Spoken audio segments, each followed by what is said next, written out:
SB 4 was signed into California law on Friday. The bill regulates oil companies using hydraulic fracturing or fracking. This mining technique starts from drilling more than 2 miles deep into the Earth's surface. Then a mixture of high-pressure water, sand, and chemicals are forced into layers of shale, fracturing it apart to release trapped oil and natural gas.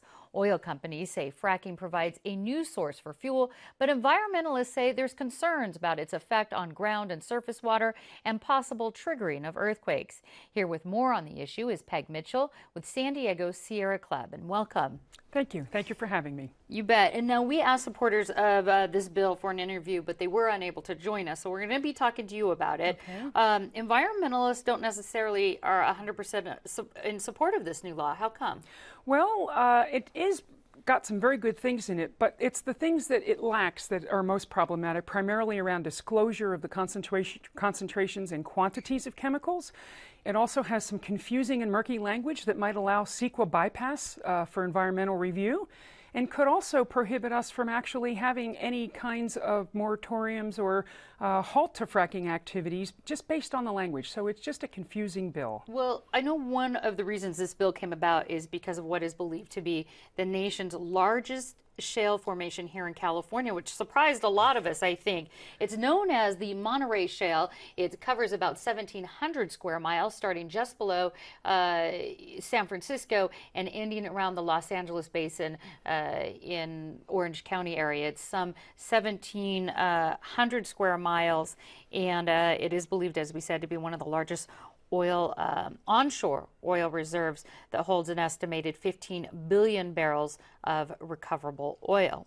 So how could fracking over such a large area in our state actually affect us here in San Diego? Because it's not going to be done here. Well, theoretically, that's true, although in the future, who knows, as they get more and more techniques. But the bottom line is fracking requires tremendous amounts of water that we don't really have a lot of. It takes 1 to 5 million gallons per frac per well times thousands of wells, and we're already fighting over water right now before we even do that. So if you want to have drinkable water that you can turn your tap on and get at a reasonable cost, we should consider that as our drought continues, the Colorado River continues to deplete, and we are in search of ever more water as our population grows. So for here, as opposed to, I know we hear problems with well contamination or deep water contamination back east, but here it's really the amount of water it takes. It's the amount of water, it's the availability of it, and the fact that there is already competition between agriculture and oil industry over that same water. All right, and now this fracking bill, I understand, goes into effect January, and my understanding of it is it requires oil companies to provide a list of chemicals that they are using. They have to get a permit. They have to notify neighbors before drilling, and they have to monitor this ground and air, water and air quality. That seems like it's reducing some of the risk. Do you agree? I do agree. It is an incremental step, and that's a good thing. But there's also the fact that it's very difficult to find out, as I mentioned before, the quantities and concentrations, other than going through a very laborious process that's not timely.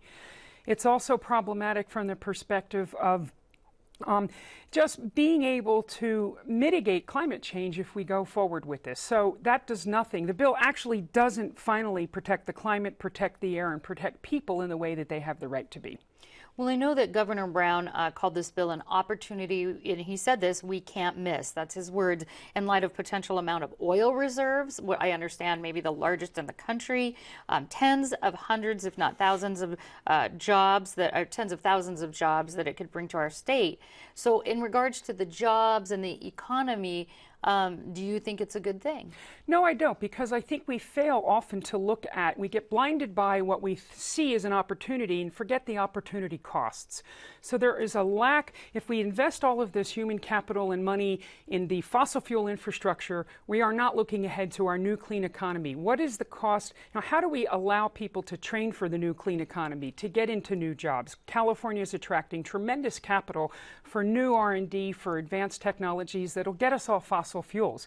This is only going to divert our attention for some years until it's too late. And what would you like to see happen next? More monitoring? I mean, I understand when it comes to earthquakes, we don't know that this might cause earthquakes. We don't know that it does, and we don't know that it doesn't. So would more studies help in Yeah, that? that's actually a good thing about SB4. There was a clause in there calling for a moratorium, which is what we need to have. We need a timeout until we understand all these issues. That moratorium clause was removed, but fortunately the scientific studies that are required to be done stays in the bill. So we will have more information on that, which is a good thing. But what we ultimately need is a timeout until we really understand the impacts. All right, Peg Mitchell with the San Diego chapter of the Sierra Club. Thanks for the information. Thank you very much.